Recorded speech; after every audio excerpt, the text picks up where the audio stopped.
Сәлем достар, бүгін біз сіздермен бірге жас соғымнан қуырдақ дайындайтын боламыз.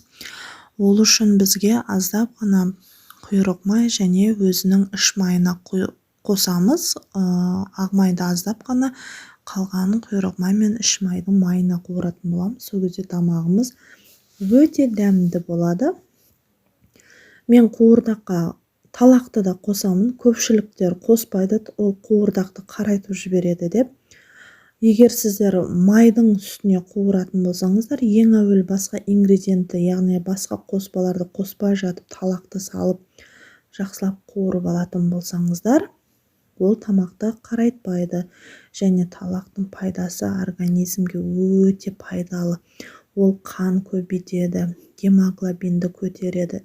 Осы талақ, бауыр деген осы соғымның осы мүшелері организмге өте пайдалы. Жақсылап қуырып, үстінен ет саламыз. Оның үстіне бүйректі және жүректі өзімізге ұнаған пішінде кесіп, турап, жақсылап қызартып қуырып аламыз. Және оның үстіне өзімізге ұнайтын пиязын көп қылсаңыздар, ол әрі сулы болады, әрі тамақ өте дәмді болады, және де етіміз өте жұмсақ болады. Бірақ бір айта кететін нәрсе, пиязды бірден барлығын көп салып жіберуге болмайды, себебі пияздың өзі су бөледі де, суы бұрқылдап тұрып алады. Аздап пиязымызды етіміздің мөлшеріне қарай 2-3 бөліп салып қуырамыз. Және азғантай бөлігін бұқтырған кезінде салуға да болады. Мен бұл жерде 2-ге бөліп салдым. Картопты да ірі-ірі қылып турап алып салсақ болады. Біреулер қызартып алдын ала қуырып алуға да болады майға.